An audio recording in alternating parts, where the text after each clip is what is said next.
I'm David Knowles, and this is Ukraine, the latest. Today, we discuss the news from the front lines as the battle for Bakhmut continues, analyse news coming out of the G7 in Japan, and respond to listeners' thoughts and questions on Russia, Ukraine, and World War II. Bravery takes you through the most unimaginable hardships to finally reward you with victory. This hideous and barbaric venture of Vladimir Putin must end in failure. We need a military strategy for Ukraine to gain a decisive advantage on the battlefield, to win the war. Nobody's going to break us. We're strong. We're Ukrainians.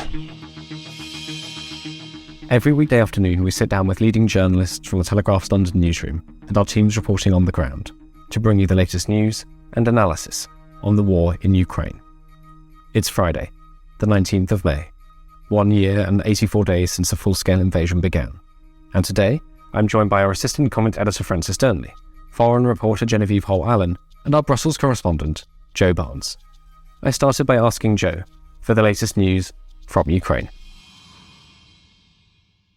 Hi there, folks. So to start with, we will go to Bakhmut in the Donetsk region. Sort of the hotbed of activity has been for, kind of 8-9 months now. Again, rumours in the city that it's on the verge of collapse and falling entirely into Russian hands as Wagner mercenaries continue their advance through the centre of the city in a westerly direction. Kind of in recent days, fighting has apparently come down to the final few streets, so that's the size of the issue we're looking at. But today, Yevgeny Prigozhin, Wagner's sort of funder, financier, leader, has said it is unlikely Bakhmut will fall to Russia in the coming days. And this is a quote from him: "Bakhmut is unlikely to be completely taken tomorrow or the day after tomorrow." And he said that on the Telegram messaging app.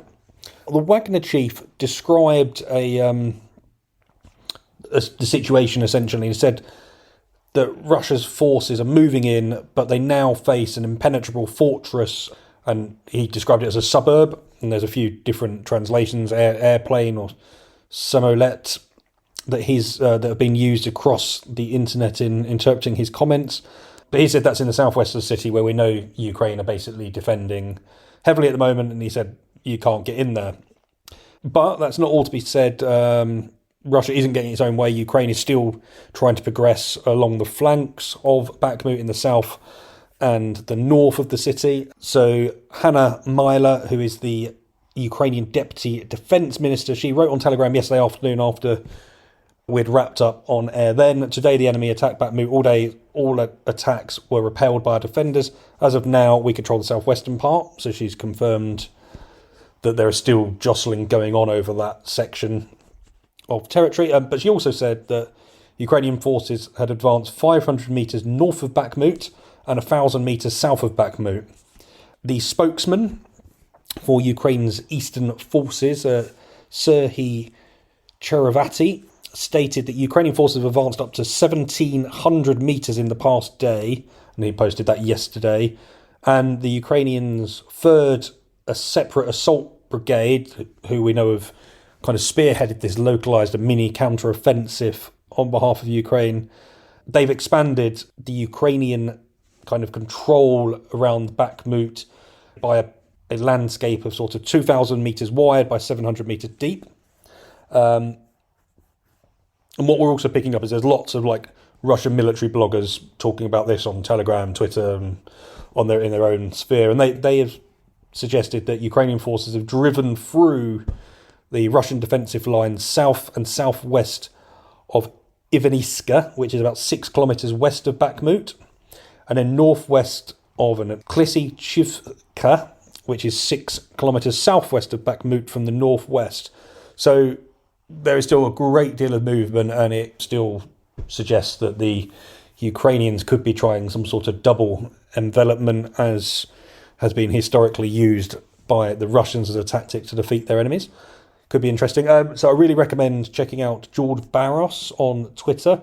He works for the Institute of Study of War, and he has recently shared on his Twitter feed a interactive map which kind of demonstrates Ukraine's gains on the flanks of Bakhmut, which have now become an estimated 29 kilometres squared gained in favour of Ukraine between May the 9th and May the 18th. So that's really interesting and worth checking out on George's feed. Then we're going to look at long-range strikes again. Not as severe as they have been, but I think we're now at the 10th long-range strike that Russia has launched in sort of recent weeks. So Ukraine's air defences have repelled another Russian attack early on Friday morning. Apparently they destroyed 19 out of 28 drones and missiles launched.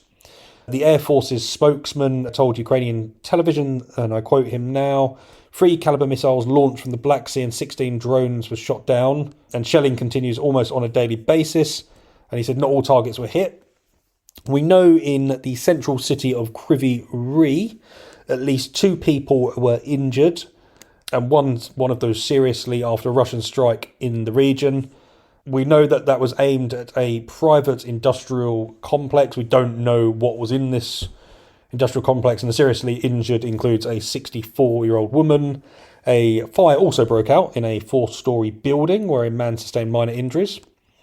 And then, before I wrap up, we'll go to the Ministry of Defence's daily intelligence update. And so the UK's Ministry of Defence has said that Thursday's train derailment near the Crimean city of Simferopol, my pronunciations are terrible, sorry, and in quotations, will disrupt deliveries and supplies potentially of weapons to Russia's Black Sea fleet. The Defence Ministry added any sabotage in this sensitive area will further increase the Kremlin's concerns about its ability to protect other key infrastructure in Crimea.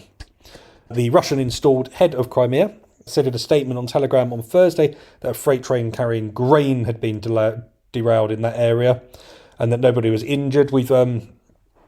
I've been looking at who could have done that and looking at these sort of partisan groups, and one of the main partisan groups has still not claimed responsibility for the attack, but has joked and laughed and said it won't be the last. And I'll stop there for now.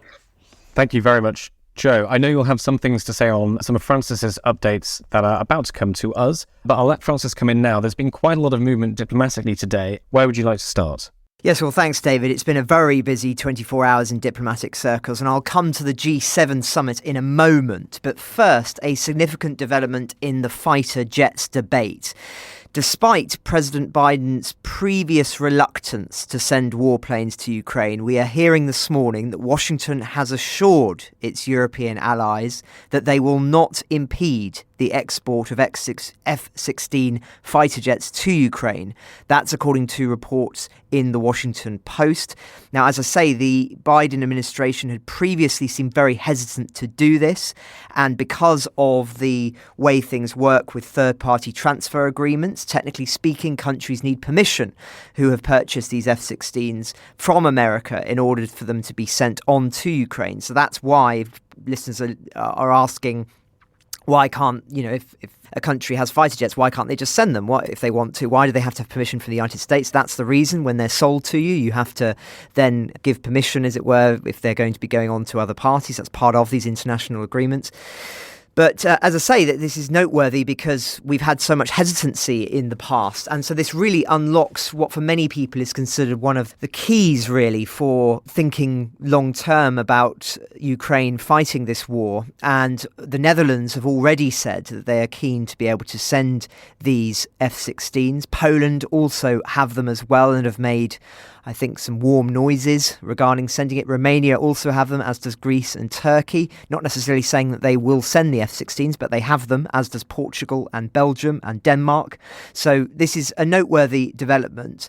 As I say, previously the Biden administration was in disagreement with Europe oversupplying the Ukrainian army with jets and had declined to allow Western allies to train Ukrainian pilots on the aircraft, despite the impassioned pleas from Kyiv. But as I say, the ground is now clearly shifting. And I was talking to Hamish de Bretton-Gordon, who of course was on the podcast this morning about this significant development. And he was saying that this is really the final piece of the jigsaw in many ways. And he made the excellent point that this is not only significant for future offensives and being able to use combined arms with tanks and with air support, but also if Russia does attempt to freeze this war for now and then try and launch a invasion in future years, the fact is that Ukraine will now have access to F-16 fighters and will have them and will have people trained up. And that means that Russia would be facing a very, very different kind of enemy than the one that they were fighting when they invaded in February last year, and one that would arguably even easier work of the tanks that Russia used to invade then. And if one looks at modern warfare in the latter half of the 20th century that has involved modern fighter jets against Soviet-era tanks, then usually those wars are over very quickly, most notably the Gulf, which, of course, Hamish fought in. Now, I know that listeners may feel frustrated that it's taken so long for the West to unlock the F-16s.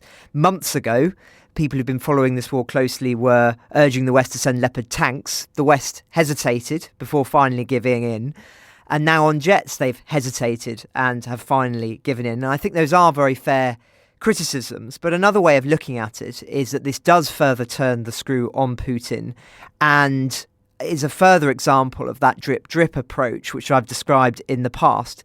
If tanks and jets had been sent to Ukraine from the first weeks of the invasion, there were arguably greater risks of other countries being dragged in, at least that was the perception, and or of Putin ramping up the nuclear rhetoric in a harmful way that could have been detrimental for Ukraine.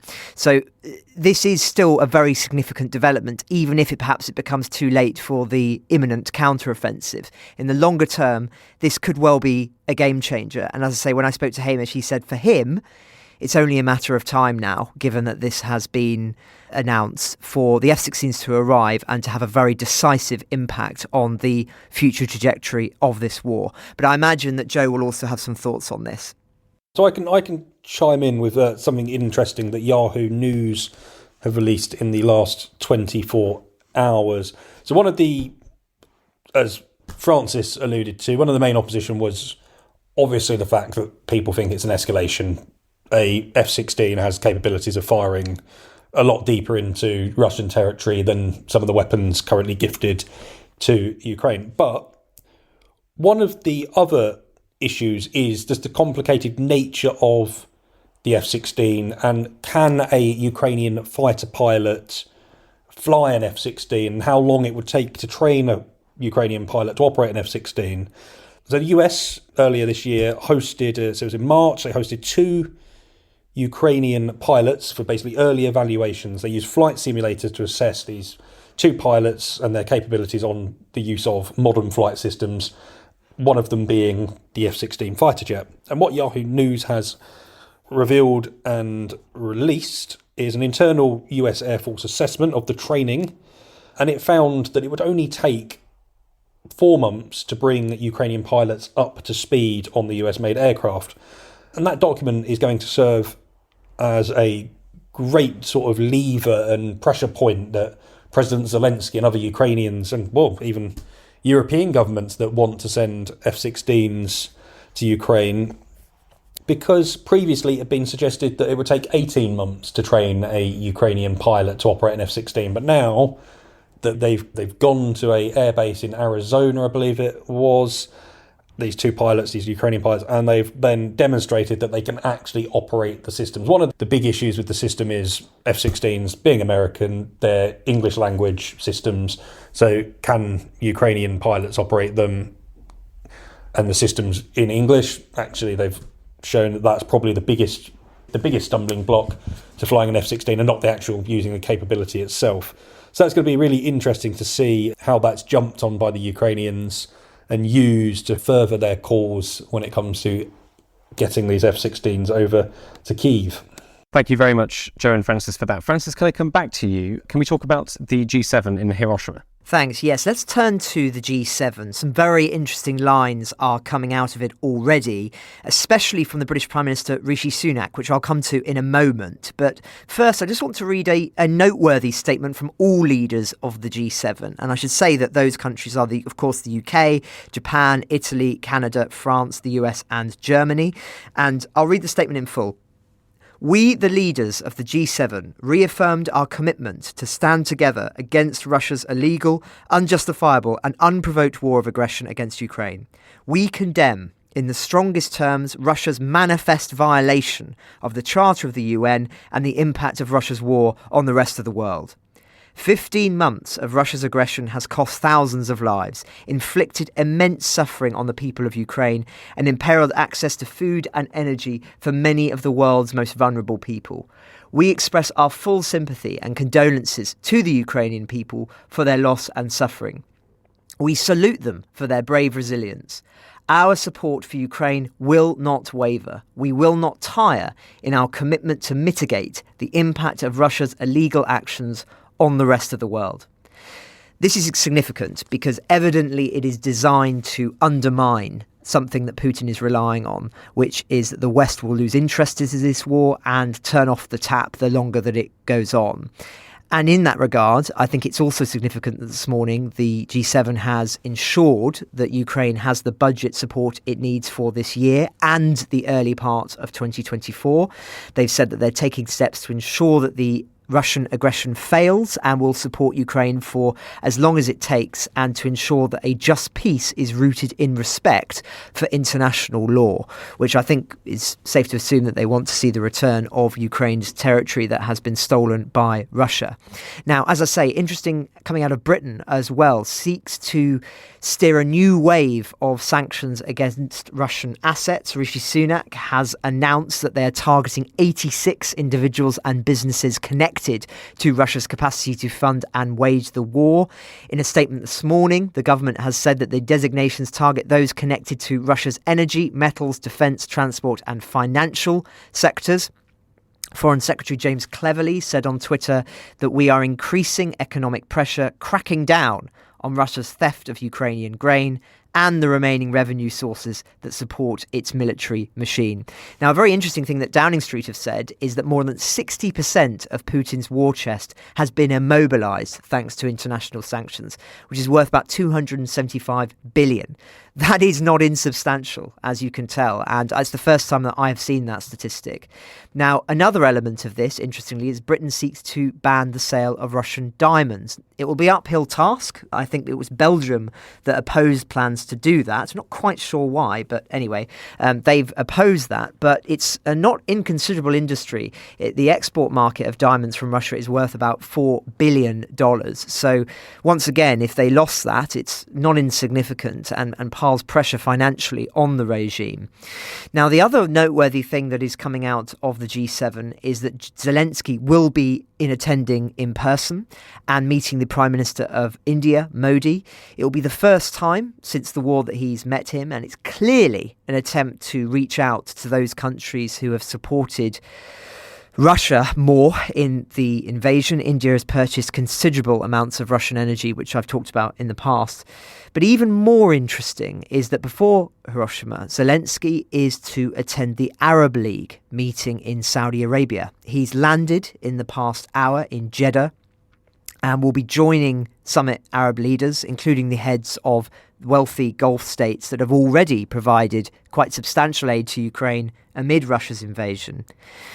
Making this decision is not insignificant, as I say, and I think it's designed for two core things. The first being an attempt to show that he wants to appeal to those countries, as I say, who perhaps have given some notable support to Ukraine, but also to appeal to those countries who are on the edge, on the precipice, regarding whether to support Russia or Ukraine. As I've said in the past, key states in the Arab world have walked a rather fine line between supporting Ukraine and Russia. They've wanted to come across more as mediators. That's certainly Saudi Arabia's perspective, even if they have sent hundreds of millions of support to Ukraine. And I think another aspect of this is that he may well be trying to, in a sense, put more pressure on the West and highlight where perhaps the West has been deficient, but maybe we can talk about that a little bit later on. The uncomfortable side of this, though, is it will be the first Arab League summit to be attended by Bashar al-Assad of Syria in 13 years. He was long shunned regionally and internationally over his suppression of the Arab Spring.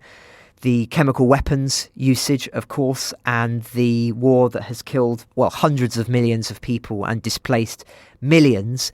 He was ostracised, but he is being brought back into the fold, I think in part because the West has been deemed to have left their influence in the Middle East waning in recent years. Of course, the withdrawal of Afghanistan is part of that, and they feel that now is the time to bring him in somewhat from the cold. And it will, of course, be uncomfortable that the two of them will be at the same summit. Some will cry blasphemy and hypocrisy, no doubt, for Zelensky to be going there when he is in attendance, given the role that the war in Syria had in enabling Putin in the invasion of Ukraine, and perhaps even the manner in which he has fought this war in the most egregious ways possible, which some people believe was sanctioned effectively by the West by allowing Bashar al-Assad to use chemical weapons in Syria, and by President Obama not agreeing to his own red lines and acting in some way in Syria to prevent the use of chemical weapons. So it's going to be an uncomfortable one, but I think clearly that Zelensky has calculated that Ukraine has more to gain potentially from shaking hands with these leaders than it does to potentially lose by the optical cost of being there at the same time as Bashar al-Assad. But an interesting one, David. Thank you very much, Francis. I'd like to come back to that, but maybe a little later. And Genevieve Hollallen, can we come to you first? You've been running the Ukraine live blog on the Telegraph website today. You picked out a couple of interesting stories you want to talk us through. Where would you like to start? Hi, David. And yes, a few stories from the live blog from today. I think the first is another story concerning the US and weapons and equipment for Ukraine, which has emerged over the last 24 hours.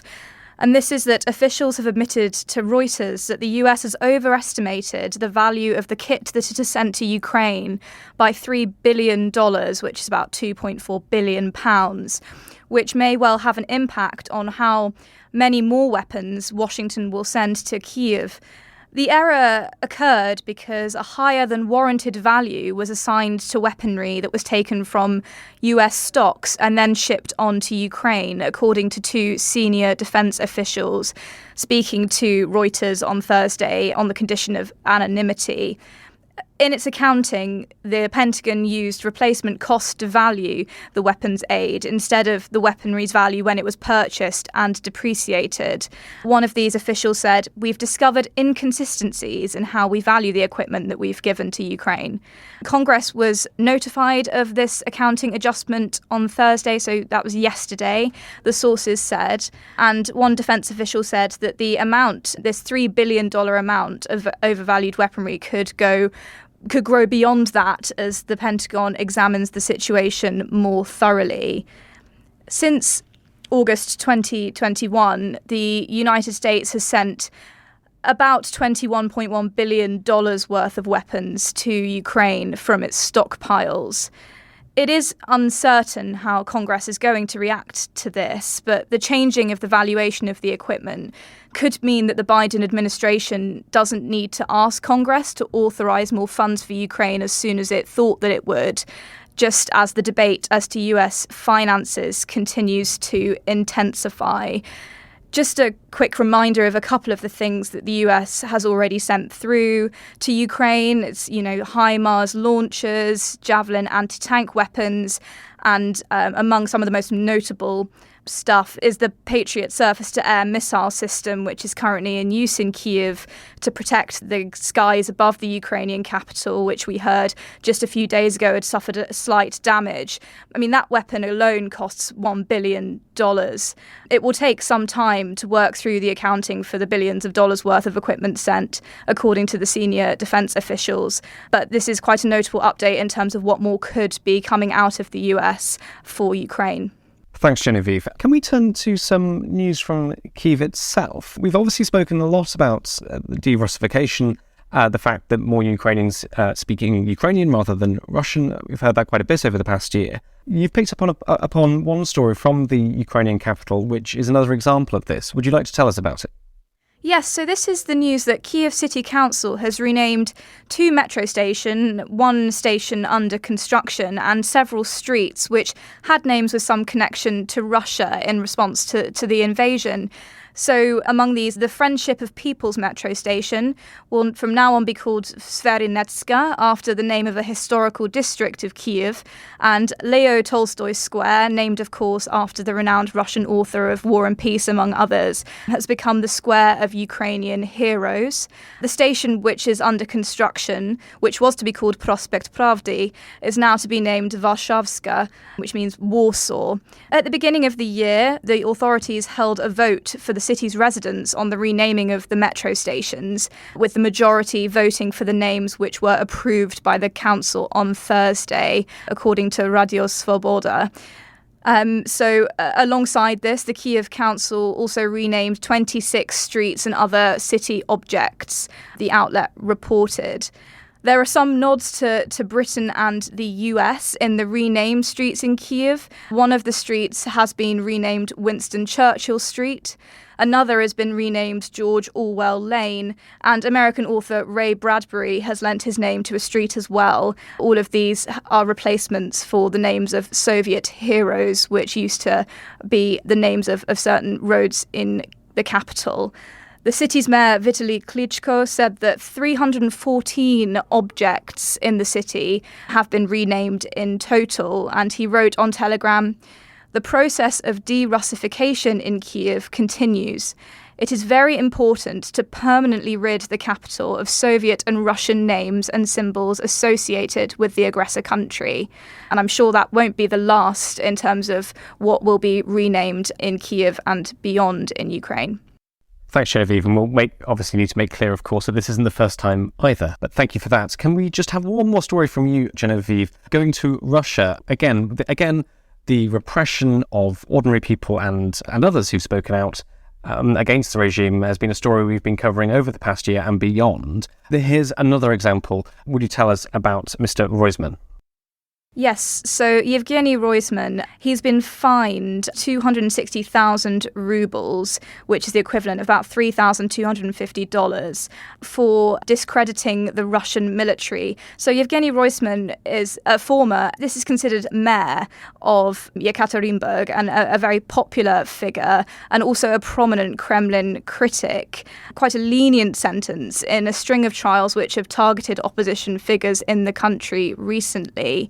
So yes, Mr. Roisman received this fine from a court in the city of Yekaterinburg in the Urals, where he used to be mayor, over charges of discrediting the Russian military, according to Russian news agencies. He was accused of discrediting the army in a video that he uploaded to YouTube in July of last year, in which he criticised the Russian invasion. Since he was detained, he was banned from using the internet, telephone, mail, and attending public events, and his communications were reportedly limited to just family members and his lawyers. Mr. Roisman is quoted as saying, after the ruling, "In my view, under these circumstances, this is an acquittal." So this charge, to which he pleaded not guilty at the beginning of his trial, carried a maximum sentence of 5 years. In 2013, Mr. Roisman became the mayor of Yekaterinburg and held the position for 5 years and was, at that time, Russia's highest profile opposition mayor. And he remains a popular figure in the city and also is a friend of the jailed Kremlin critic Alexei Navalny.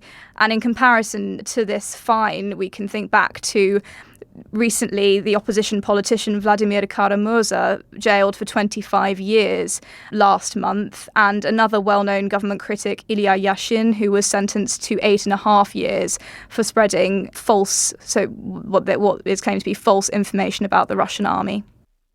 Thank you very much, Genevieve Holt-Allen, for all of those stories. I would recommend every listener do go and look at the Telegraph website and the Ukraine War live blog that Genevieve has been running today. All the latest info is there. So thank you, Genevieve, for joining us. Francis and Joe, just quickly, I wanted to ask you what you make of Zelensky's diplomacy in the last few months. Of course, at the beginning of the war, he did not leave Ukraine. And now it seems as if he's decided actually that the best work he can be doing is to leave and see other world leaders and meet face to face. I'm not sure entirely how much there is to say about it, but there's certainly a shift we've detected over the past few months. What are your thoughts? It's a fair question. I think evidently the priority for Zelensky has shifted from the first year of the war, which ultimately was about survival and showing solidarity with his people, making it clear, of course, to the world that he wouldn't abandon the country. His priority now, though, is getting weapons and keeping the world united against Russia and his country's plight in the headlines. Evidently, he believes that would be achieved better by him travelling directly, given his star power, his charisma and his general popularity amongst many parts of the world. The other way of looking at this, of course, is it may, as I say, represent something of a frustration within Kyiv that the US and others have maybe not been doing enough to keep some countries more friendly to Putin out of the fray and not financing him. As we've discussed at length in the past, there is frustration, I think, that the West has left the Middle East and Southeast Asia neglected and is now having to pay catch-up. But catch-up takes time, years usually, and Ukraine doesn't have that kind of time. And so maybe Zelensky has calculated that he needs to strengthen ties with some of these countries on his own initiative and make overtures to them directly, that they potentially have more to lose from supporting Russia in this kind of action than to gain. In India's case, of course, it's regarding tensions with China. That's also true of other southeastern countries. And so it's just worth bearing that in mind, that Zelensky is, of course, very much within the Western fold. He's immensely grateful, no doubt. He certainly said he has to America and the support that's been offered by Europe. But he also is relying on other countries not supporting Russia. And in that respect, there is always going to be somewhat tension between how the West has handled certain countries in recent years. And so maybe, just maybe, this is a sign of some tension within the alliance. But we don't know that. It's just speculation. Definitely. Joe, can I come to you on this just very briefly? I mean, what struck me about this, well, one aspect of this that strikes me is clearly he feels comfortable enough to leave the capital. And that might be because as we've seen in the last few weeks, air defence is working. He is able to. Is that a fair point?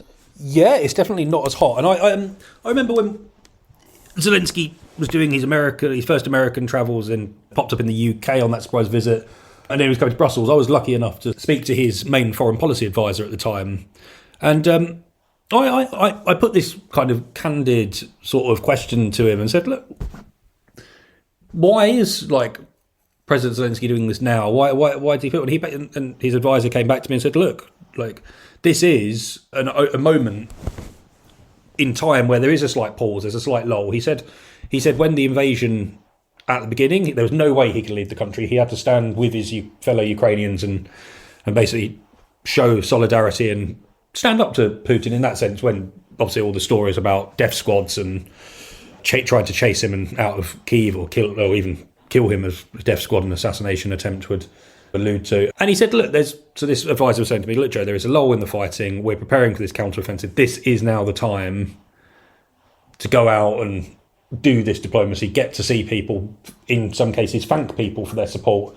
Going to America, he secured the announcements of the Patriot missile systems. Going to Britain, he got their kind of wings of freedom, and he got the early kind of progress in these long-range weapons, which we now know are Storm Shadows and have been used, according to Ben Wallace, in Ukraine. So he doesn't leave the country without knowing that he's going to secure something. So we probably think jets is the main thing, but there's lots of to talk about. G7, there's lots of sanctions to talk about. He's probably looking to expand those sanctions beyond sort of the G7 and convince countries like Saudi Arabia, who have probably traditionally been slightly and in the Middle East that have had kind of friendships with India, like the likes of Russia. Sorry, not India. And I was going to say Indian leader Modi. He's got links and ties with Russia. So this is a chance for Zelensky to break down those bridges. And we shouldn't take these trips for granted. He's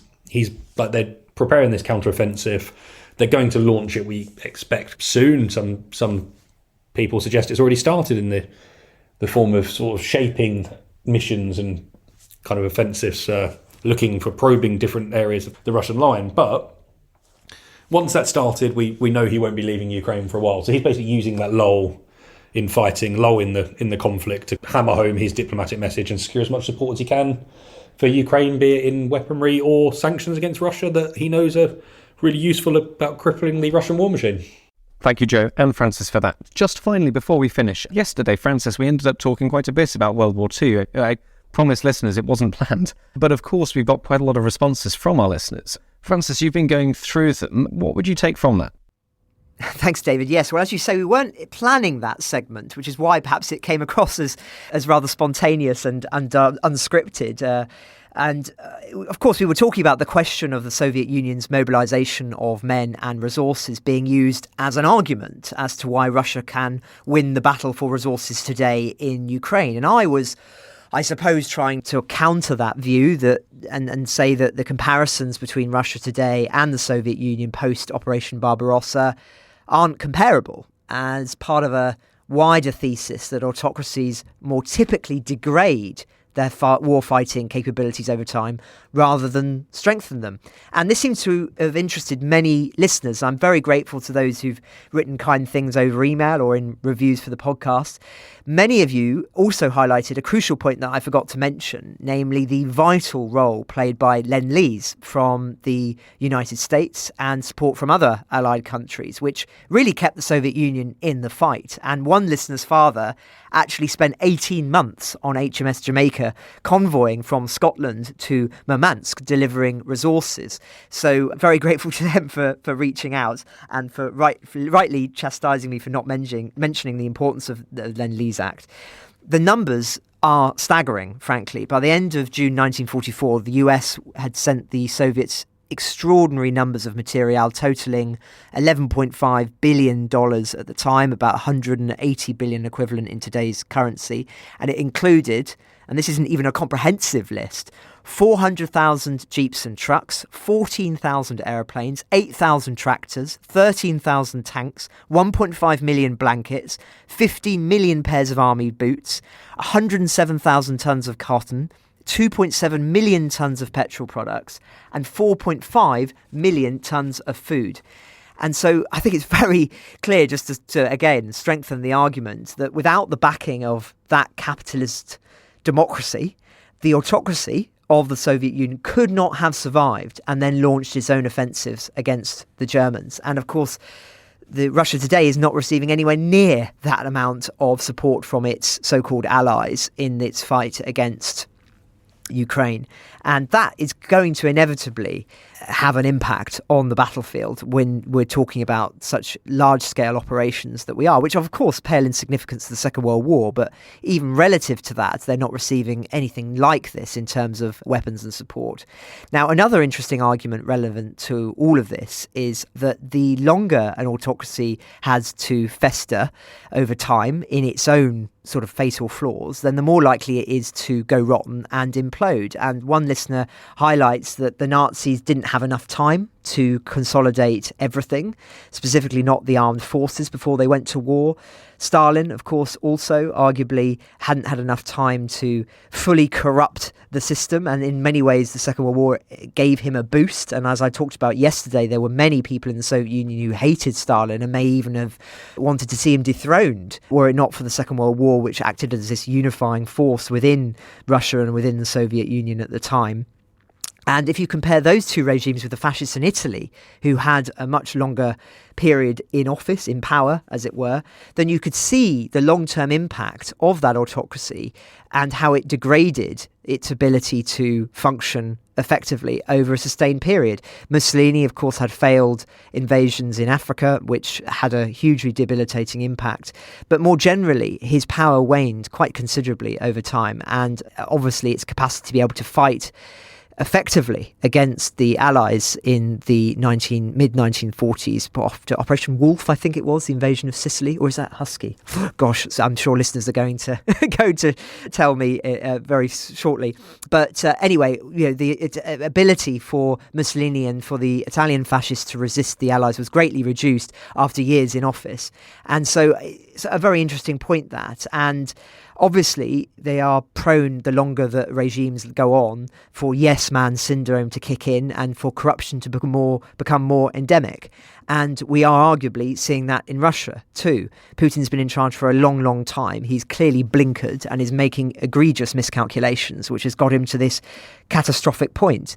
And it reminds me of that quote, is it Lucan, who says that no loyalty exists between sharers in tyranny. And as the pressure is increasing now, those who are around him are no doubt going going to be circling the longer that this war goes on. And under pressure, regimes often implode very quickly when they're under that kind of pressure. I know that we've been following this war very closely, and it feels like it's been going on a very, very long time.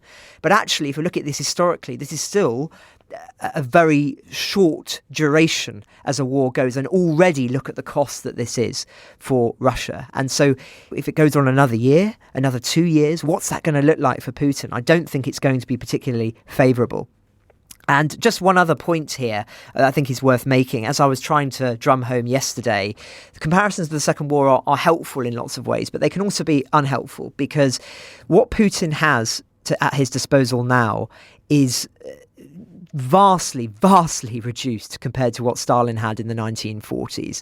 And he would not be able to articulate this as a total war against Ukraine. He would not be able to bring millions to his cause that were willing to fight when they were formally invaded by the Germans, that he can for a essentially imperialist war that more resembles one in the 19th century, which is a point made by Thomas Clausen in last Friday's episode. So just worth bearing that in mind as well, that it's very important to make these historical parallels. And of course, there's huge ramifications on the post-war order of the Second World War and on the Russian mentality with regard to the West in particular. But it is also important to remember that they are very, very different wars in scale. And so those who try and say, well, look at the Second World War, Russia can rearm, remobilise and bring their force to bear, it's far too much of an overreach in comparison, I would argue. And so whilst I'm very aware that I was sort of positing that as a thought point several months ago, I've now come to the conclusion that it is not a valid comparison and should be dismissed, which of course has some ramifications, perhaps how we think about Russia in the long term in fighting this war in Ukraine. Well, thank you very much, Francis, and thank you to our listeners for emailing in. It was very interesting to read your thoughts. And I've realised, of course, that if you're listening to this fresh, you'll actually have to go back and listen to yesterday's for that to make sense. And as Francis said last Friday, his interview with Dr. Thomas Clausen is absolutely fascinating. I think it's our most listened to podcast ever, so if you haven't heard that, do go back and listen to that as well. But thank you, Joe, Francis and Genevieve, for all of your reporting and time today. Can I come to your final thoughts ahead of the weekend? Joe Barnes, why don't you go first? What will you be looking at over the next few days? Well, I'm finalising preparations as I pack up and ship out to Ukraine on Sunday. So that's, you'll no doubt hear from me inside the country. Early plans are planning up to go north of Kyiv to Chernihiv, where we're going to look at how villages have rebuilt themselves after occupation. Hopefully speak to some soldiers preparing for the counteroffensive, but well, that's all to be seen. But one of my final thoughts is, and it's really fascinated me I'm sure lots of other people are over the last few weeks, is the Patriot system and how the Ukrainians are using it. We know that it shot down a Kinzhal missile, which these hypersonic missiles, the Kremlin has previously touted as unstoppable.